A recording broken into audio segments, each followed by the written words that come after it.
sobre inventarios de bibliotecas de magistrados y juristas de la Audiencia de Lima entre 1617, con la biblioteca del oidor Manuel de Castro y Padilla, y 1822, con la biblioteca del regente de la audiencia, Manuel Arredondo, trabajo que fue presentado hace algunos años en el coloquio La República Peregrina, y que se benefició muchísimo de los comentarios del doctor Guibovich aquí presente, y al cual le agradezco. En particular, la biblioteca del oidor Pedro Bravo del Rivero pertenece a un grupo de oidores que ejercieron funciones en los últimos años del dominio criollo de la Audiencia de Lima, que es más o menos los años 1774 a 1776, que fueron Manuel de Gorena, Cristóbal Messier Munive, García José Lazo de la Vega y Jari Mendoza, y Pedro Antonio de Tagle Bracho. De hecho, dos de los documentos utilizados para ver estas bibliotecas corresponden a manuscritos que se encuentran en la Biblioteca Nacional, concretamente el caso de Cristóbal Messía y de Pedro Antonio de Tagle Bracho. La investigación en general se ha realizado en gran medida a través de análisis de inventarios de bienes post-mortem, pero también gracias a documentos de viaje, como es el caso de algunos de los documentos encontrados en la Biblioteca Nacional, transacciones comerciales o incluso pinturas. Aquí tienen, por ejemplo, al oidor Pedro Bravo de Lagunas, al doctor Álvaro de Ibarra, que tienen acá, digamos, se puede ver parte de sus colecciones, y en el caso de Álvaro de Ibarra, el Infortiatum y el Codex, ambos libros pertenecientes al derecho romano. El de Infortiatum era la digamos, parte nueva del digesto. Y aquí dos imágenes del mismo personaje, José de Baquijano y Carrillo, uno con su toga de doctor y colegial en San Marcos, donde se ve su biblioteca, y en el otro con la toga de oidor de la Audiencia de Lima. Es evidente que en este tipo de trabajo tiene limitaciones. Digamos, ninguna de las bibliotecas que he estudiado ha sobrevivido hasta hoy, lo cual es imposible saber qué cosa se leyó, si hay anotaciones. De hecho, ni siquiera en las pesquisas que he hecho he encontrado un solo volumen que haya pertenecido a estos personajes. La presencia de los libros en una biblioteca no implica que se haya leído. Si alguien hace un inventario de las bibliotecas que tenemos cada uno, es evidente que no hemos leído todos los libros que están consignados ahí. Y por otro lado, y quizás más importante, existió en el caso de los juristas y los magistrados limitaciones impuestas por la corona para la sustentación de las sentencias, lo cual explica la ausencia de citaciones en los expedientes judiciales. Tanto abogados como magistrados simplemente fallaban de acuerdo a su conciencia, estando prohibida la sustentación de las sentencias, a diferencia de hoy. La sustentación de las sentencias es un fenómeno del siglo XIX y de un republicano. Entonces, la forma como se usaron estos textos a veces se, digamos, cuela en los expedientes judiciales cuando los usan los abogados de manera muy puntuales y muy especiales, pero sobre todo en los tratados y en los escritos. Digamos, por otro lado, es importante comentar que algunos de estos inventarios existen solamente, digamos, se sabe de la existencia de otras, digamos, bibliotecas solo de manera referencial. El oidor Álvaro de Ibarra, por ejemplo, retratado aquí, en su inventario de bienes solamente declaraba que habían 440 cuerpos de libros, sin existir el detalle de estos libros. Por su lado, cuando se hizo el inventario de bienes del oidor Juan de Peralta, el escribano señalaba que tenía una librería, y cito, de la cual han salido más de 60 libros, comidos de polilla y ratones que no pueden servir, y otros picados. En otros casos, el abogado Felipe Cuellar advierte en su testamento realizado en la primera mitad del siglo XIX, y nuevamente cito, que existen en mi librería diversos libros prohibidos para su lectura, los cuales he considerado, separado, sin prestarlos a persona alguna, y a fin de evitar el escándalo a que pudiera dar lugar esto, declaro igualmente que si he tenido y considerado dichos libros en mi poder, ha sido por el permiso que he tenido de ambos gobiernos, eclesiástico y secular, desde que fui nombrado presidente de la Junta Conservadora de la Biblioteca Nacional. Ahí hay una admonición para nuestro director. Por otro lado, la importancia de los libros para los hombres de letras en el virreinato peruano puede verse, como ya lo he mostrado, a través de retratos de estos juristas. Por último, y esto es interesante dado el, tenor del compensatorio de estos días, se han encontrado en algunos casos detalles sobre la ubicación de estas bibliotecas en las vidas cotidianas de estos personajes. De hecho, por ejemplo, el inventario post-mortem del doctor Cipriano de Medina, realizado en la primera mitad del siglo XVII, revela que los libros estaban rodeados de un espacio que tenía algunos lienzos, piezas de bulto, o sea, esculturas, 2 escritorios de Alemania, una mesa larga, una mesa pequeña, varias sillas y platos, cuchillos, cucharas, 21 jarras y 4 tinajas. Todo esto revelando que, como quizás muchos de nosotros, el doctor Medina comía mientras trabajaba. Y, a juzgar por los 8 faroles que estaban sobre uno de los estantes, también lo hacía frecuentemente de noche. En la siguiente 20 minutos o media hora, pretendo exponer una breve biografía del oidor Bravo de Rivero, ensayar una interpretación de la colección de libros que éste tenía como magistrado, enfocándome especialmente en los textos del Ius Commune o Derecho Romano Canónico, luego voy a explicar qué cosa es eso, y poner en contexto esta colección dentro de la cultura jurídica del virreinato del Perú. El doctor Pedro José Bravo de Rivero nació en 1701 en un matrimonio formado por un peninsular y una criolla. Fue natural de Lima, recibió su educación como muchos criollos de su época en el Real Colegio de San Felipe, de la Universidad de San Marcos, en donde fue colegial. Pasó a España y en España compró un puesto en la audiencia, lo que le permitió un nombramiento a esta como magistrado en 1733. Bravo de Rivero fue magistrado 30 años de la audiencia de Lima. Fue de hecho uno de los personajes más influyentes del virreinato peruano de la segunda mitad del siglo XVIII, en virtud a una combinación de vínculos familiares, poder económico e influencia en las esferas política y eclesiástica a través de su familia. Su hermano Juan, por ejemplo, fue oidor en Charcas por 15 años y luego de una tardía ordenación sacerdotal fue obispo de Santiago de Chile y de Arequipa, donde fundó, entre otras cosas, el convenio de Santa Rosa de las Monjas. Su escudo de armas todavía puede verse en el frontispicio de la iglesia. En virtud de su matrimonio con Petronila de Zavala, Bravo de Rivero se vinculó con los influyentes clanes de los Zavala, que eran contadores hereditarios de la Santa Cruzada, y los Vázquez de Velasco, importantes terratenientes ambos en Lima y en Cusco. 3 de sus hijas se casaron con títulos de Castilla, 2 de los hijos que abrazaron la carrera eclesiástica tuvieron importantes cargos en las diócesis de Huamanga, Arequipa y Lima.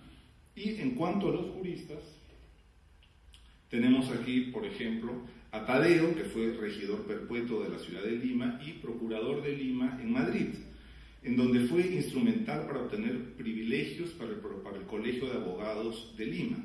Tuvo la mala suerte en España aceptar un nombramiento de José Bonaparte I, como uno de los 6 representantes americanos a las Cortes Generales que promulgaron la Constitución de Bayona en 1808, y fue regidor de Madrid durante su reinado.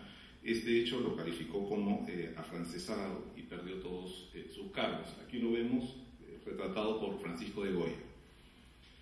Por su lado, su otro hijo abogado se llamó Pedro Diego Miguel, y tuvo una notable carrera como magistrado. Empezó como alcalde del crimen, que era una especie de juez superior para el crimen, y después oidor de la audiencia de Lima entre 1814 hasta 1821. Fue asesor además del virrey Avilés, obtuvo la dignidad del marquesado de Castelbravo del Rivero, asesor del virrey Pezuela. Cuando regresó a España fue incorporado a la Orden Isabel la Católica y tuvo un hijo llamado como el abuelo Pedro Bravo del Rivero y Aliaga, que sucedió a sus padres en los marquesados de Bravo del Rivero y Fuentehermosa de Miranda. Este fue el último Bravo de Rivero como tal. Hubo sucesión femenina por otros lados. Como consecuencia, Bravo del Rivero, el oidor, fue propietario de muchísimas haciendas. En Chile tenía una, en Pisco 2, 7 en Cusco y Puno, y una chacra aquí en Ate. Además, manejó los intereses económicos de su yerno, el marqués de Montes Claros de Zapán, que fue un influyente cortesano en la época de Carlos IV. Pero como consecuencia, digamos, no todo era, riquezas y privilegios para el oidor, y así como consecuencia de las medidas que buscaron revertir la influencia de los criollos en la magistratura virreinal, Bravo del Rivero fue jubilado por el virrey Amat en 1763, como muchos otros. De hecho, el pliego interrogatorio, esto no es un cherry para la biblioteca, pero existe, el pliego interrogatorio a los testigos se encuentra en la Biblioteca Nacional, así como las transacciones que hizo para su yerno que residía en España. Frente a eso, Bravo del Rivero inició una guerra legal ante el Consejo de Indias para reponerse en el cargo, lo cual sucedió en 1776. ¿Y acaso por situaciones como esta, es decir, que alguien que se le había sacado justamente para revertir la influencia de estos criollos poderosos dentro de la audiencia, un decepcionado Melchor Jacot Ortiz Rojano, regente de la audiencia de Lima, informaba al ministro de Marina e Indias que, y cito, nada hay de nuevo, pero no obstante volveré a repetir que mientras no se separen de esta capital a los criollos Felipe de Colmenares, Antonio de Boza, Pedro Bravo del Rivero y el conde de Sierra Bella, por quienes se maneja el gobierno, con mucha dificultad se conseguirá el buen servicio del rey y que se cumplan las reales órdenes de su majestad. El poderoso letrado falleció en Lima el 10 de julio de 1786 a los 85 años de edad. Con todo esto le quiero decir que la influencia de este hombre explica que esta sea la biblioteca con una mayor cantidad de obras, al menos de las que yo he encontrado. En total, del inventario pueden citarse 916 obras, que esto, haciendo un número grueso, al menos son más de 2.000 libros. Es la biblioteca más grande entre los oidores, por lo menos que yo he encontrado. Puede decirse que la característica central de estas colecciones, especialmente las del siglo XVIII, y el rasgo que las define fue, como es lógico en un abogado practicante, el interés en el derecho vigente. Aunque en la época virreinal se aplicaban un conjunto de normas aplicables en el orbe hispánico que provenían de una variada gama de fuentes, estas admiten ser divididas en dos grupos. Por un lado están las fuentes vinculadas al derecho canónico y por otro lado aquellas que formaron el derecho secular.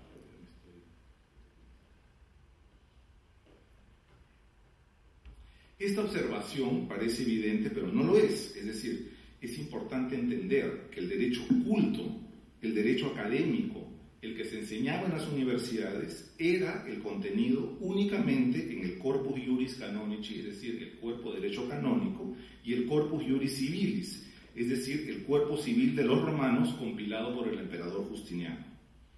Estos fueron la única materia de estudio en las facultades de jurisprudencia del mundo hispánico y del mundo europeo en general.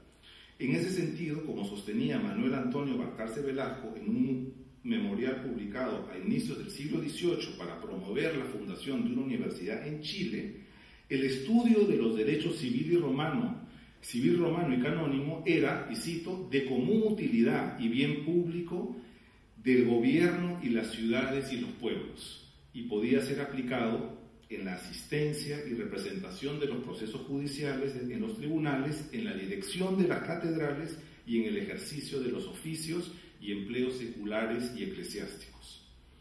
Pero, a diferencia del derecho civil romano, el derecho canónico tenía una aplicación práctica, es decir, no solamente se trataba de un cuerpo normativo que regulaba la organización de la Iglesia Católica, sino que regulaba diversos aspectos de la vida práctica vinculadas al derecho privado, como son la filiación de las personas y el matrimonio. Y esa es la razón por la cual en las universidades fue, digamos, la materia más popular de estudio durante el virreinato. De hecho, por ejemplo, un libro de 1694 sobre estudiantes en el Colegio de San Martín revela que entre los estudiantes que estaban en el colegio en esa época, 40 estaban matriculados en derecho canónico y apenas 5 en derecho civil. Por otro lado, si uno va a las incorporaciones de abogados a la audiencia de Lima, entre 1734 y 1770, solamente, por ejemplo, Manuel de la Bodega y Cuadro negaba, digamos, no declaraba haber estudiado sagrados cánones. Si uno se va a las matrículas entre 1780 y 1799, el único aspirante que declaraba no haber estudiado derecho canónico era solamente uno, el tercer marqués de Casa Calderón. Entonces, por la aplicación práctica que tenía el derecho canónico, como materia de estudio fue la más popular de lejos. Ahora bien, entonces, digamos, con esto que quiero decir, que uno de los componentes, si uno analiza la historia, los componentes de la biblioteca de Oidor Bravo de Rivero, digamos, 3 quintas partes de esta, digamos, biblioteca está constituida por el derecho común, es decir, el ius común, el derecho canónico romano, las fuentes de derecho canónico y sus comentarios, y las fuentes de derecho romano y sus comentarios. Y el resto eran fuentes de derecho, digamos, vigente, de lo que hoy día sería el derecho aplicable. Y la razón, o una de las razones por la cual se producía este fenómeno, era porque el derecho culto, el derecho que se enseñaba en las universidades, era justamente este derecho que, si bien no se aplicaba, era un derecho considerado tan universal que era el único que podía ser materia de un estudio serio dentro de las universidades. Dentro de las fuentes del ius común, es decir, el derecho romano canónico, una tercera parte era puramente derecho romano canónico y sus comentaristas, y el resto fue derecho civil romano y sus comentaristas. Solamente 2/5 partes de la biblioteca estuvo constituida por derecho vigente, que fue fundamentalmente el derecho de Castilla, porque, como ustedes saben, con la incorporación de las Indias a la corona de Castilla, no existió la necesidad de promulgar normas para el derecho privado, pero sí para el derecho público. Entonces, todas las transacciones comerciales, los contratos, toda la vida común, la vida, digamos, diaria, estaba regulada por el derecho castellano. Solamente la vida pública estuvo, digamos, regulada por lo que se llama el derecho indiano propio, es decir, las normas que se promulgaron especialmente para las Indias. Entonces, otro rasgo que es interesante es que bueno, estas son las 7. Bueno, acá eso, digamos, es un grabado italiano en donde se muestra, digamos, lo que es una biblioteca ideal de un jurista en el siglo XVII. Entonces encontramos justamente en su biblioteca esencial, que está compuesta únicamente por la fuente de derecho romano canónico, es decir, el derecho justinianeo, compuesto por digesto, código, instituta y novelas, y el derecho canónico, compuesta por los decretales, en fin, una serie de normas promulgadas por el papado, esencialmente, ¿no? Ese es el frontispicio de las 7 partidas. Esta es la recopilación de Indias, que como les dije solamente son normas de derecho privado, de derecho público, las columnas de Hércules, que han sido citadas varias veces en la estupenda exposición de Jorge, y cosas o comentarios específicos a las leyes de Indias, como la política indiana de Juan de Solórzano Pereira. Entonces, dentro del derecho vigente, eso es lo que existía: derecho castellano, derecho indiano propio, y un elemento adicional que es muy importante y que, digamos, no ha sido últimamente materia de interés en este tipo de estudios, son los derechos territoriales. Es decir, había mucho de lo que hoy día se llamaría derecho comparado, y derecho comparado vinculado con las posesiones de la corona hispánica. Es decir, hay mucho derecho, digamos, de Italia, especialmente, digamos, Nápoles, Milán, por la presencia de españoles en Roma. Hay muchos comentarios a jurisprudencia de la Rota Romana. Dentro de España hay muchísimos comentarios, tratados, libros y referencias a los derechos territoriales de Cataluña, Valencia, Granada. Hay muchas decisiones vinculadas, por ejemplo, con Portugal. Entonces, hay un interés también en el derecho comparado.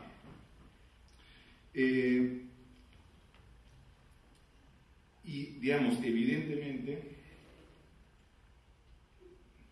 este es un grabado que ilustra, en fin, esto que es un tópico en la historiografía, que es efectivamente, digamos,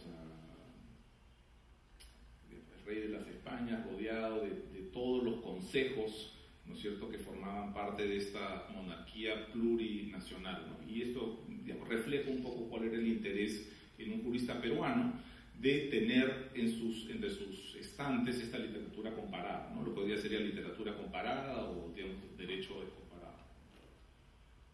Pero lo más importante, y es en lo que me quisiera enfocar en los minutos que me quedan, es en el derecho común. ¿Qué era el derecho común o el jus común? Era, como ya lo he dicho, el derecho constituido por el derecho canónico y el derecho civil romano, el derecho civil justinianeo, que son las compilaciones que conocemos. Y en esta portada encontramos justamente una materialización de qué cosa era esto para un jurista del siglo XVI. Tenemos al Papa dando cátedra, y al costado a un rey secular impartiendo justicia. Tiene una vara de justicia en la mano, que probablemente por el tamaño de la imagen no se ve, pero que constituyen estos dos pilares, estas dos fuentes de lo que era el derecho, digamos, culto. Es el derecho que, digamos, valía la pena ser estudiado, y que es el corazón de estas bibliotecas de los oidores. Y dentro de este derecho común, la biblioteca, que es quizás lo más interesante de esta biblioteca, Bravo de Rivero tuvo una aproximación tradicional. Es decir, no solamente tener fuentes casi todas medievales en el siglo XVIII ya puede ser considerado como una, digamos, entre comillas, anomalía, pero dentro de esto, Bravo de Rivero, las colecciones tenían una aproximación tradicional. Es decir, tanto en el derecho civil como el derecho canónico, sus fondos estuvieron vinculados al mos italicus, que dominó la literatura jurídica. Es decir, casi todos eran comentaristas, eran solamente, digamos, gente que... Esta es una copia de un manuscrito de El Digesto, y acá tenemos una impresión de la glosa ordinaria de Accurcio. Digamos, como ven, formatos exactamente iguales, simplemente se ha traducido el formato del manuscrito a la impresión, en donde tienes digamos, ley que se comenta en el centro y alrededor todas estas glosas, todos estos comentarios alrededor de la ley. ¿Y esto qué cosa significa? Significa que con el tiempo, y esto fue una queja después en el siglo XVIII, la glosa y el comentario se convirtió en un derecho en sí mismo. Y acá viene esta idea, digamos, que el derecho que tiene alguien como Bravo de Rivero, si bien tiene un origen, digamos, antiguo, digamos, de la antigüedad clásica, como el caso del derecho romano, en el fondo, por la preeminencia de los comentaristas y de los glosadores, se vuelve un derecho de juristas, un derecho de abogados, en donde el comentario termina valiendo más que la ley en sí misma. Y esto lo señalaba, por ejemplo, en el siglo XVII, Francisco Bermúdez de Pedraza, diciendo: los juristas son verdaderos religiosos, no solo en el hábito, sino en el ánimo, usando de equidad y justicia, que por eso se llama no solo religioso, sino religiosísimo el emperador Justiniano, que fue el compilador del Corpus Juris Civilis. Porque así como los eclesiásticos se llaman sacerdotes por ser ministros de cosas sagradas, lo mismo les compete a los juristas, como a ministros de las sagradas leyes, porque debajo del velo de ellas reside la voluntad divina, según David. Entonces, la trascendencia de las fuentes, sus alcances y el volumen del aparato crítico relegaron al derecho vigente a un lugar secundario, si acaso inexistente, frente a las fuentes del ius comune. Y en ese sentido, la biblioteca de Bravo del Rivero fue una biblioteca que venía a contrapelo de su tiempo. Es decir, como se sabe, a inicios del siglo XVIII, los reformadores borbónicos percibieron que el uso del derecho romano impedía el plan modernizante trazado para la monarquía hispánica por Felipe V.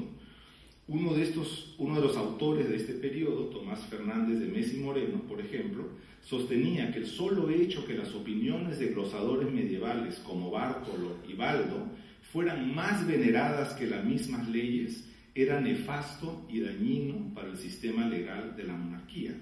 Por otro lado, José Berní Catalá, un jurista valenciano, sostenía que incluso el derecho castellano va allá cargado de textos del derecho común, y tal vez la materia que está decidida en contrario de las leyes reales de Castilla.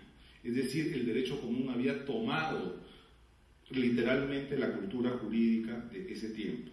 Por esta razón, Felipe V estableció una política de dotación de cátedras para el estudio del derecho patrio, el del derecho local en las universidades. Y como consecuencia de este esfuerzo, por ejemplo, en 1782, el rector de San Marcos nombraba al catedrático de Vísperas de Leyes, y cito, con el preciso cargo de que ha de acompañar en su enseñanza las leyes de derecho patrio, advirtiéndolo a sus discípulos muy especial y señaladamente la disconformidad que interviene entre estas y las romanas, conforme al plan de estudios que se ha meditado con arreglo a lo dispuesto en las universidades de Salamanca y Alcalá. Este es un frontispicio de las instituciones. Entonces, lo interesante de esto, y para concluir con esta ponencia, es que Bravo del Rivero tiene una biblioteca que va a contrapelo con su tiempo, pero que al mismo tiempo esta autoridad de los juristas que se encuentran en ella, o el principio que el comentario, la glosa y el uso de fuentes de la antigüedad, digamos, permite o permitía una autoridad que muchas veces podía pasar por encima de las leyes. Y esto, que hoy día parece algo totalmente anómalo, sin embargo, en el caso peruano, por ejemplo, fue muy importante, porque es gracias al derecho común, a las interpretaciones que se hacen del derecho común, que, por ejemplo, se prefigura el estatus jurídico de los indios en las cortes de justicia en el Perú. Es decir, cuando se entienden cuáles son los privilegios de los indígenas americanos, por ejemplo, no se recurre al derecho constitucional, no se recurre al derecho castellano, sino se recurre al código promulgado por Constantino, haciendo una, digamos, glosa de los privilegios que había para miserables, es decir, de personas desamparadas, viudas o huérfanos.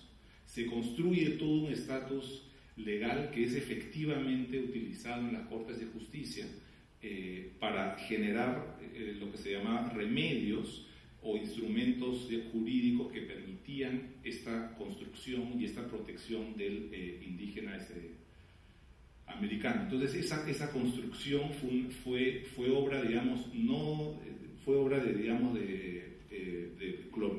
comentaristas, de glosadores que usaron el derecho común para estos fines. La otra, y de hecho hay citas al Senado Consulto Velellano y, digamos, cosas por el estilo en los expedientes. En conclusión, puede decirse que la cultura jurídica del antiguo régimen estuvo determinada por una educación legal basada en el ius comune y conformada por una compleja masa de fuentes completamente disímiles entre sí. Excluyendo el derecho consuetudinario indígena y el derecho indiano propio, el origen de estas fuentes era, en la mayoría de casos, anterior al siglo XIV.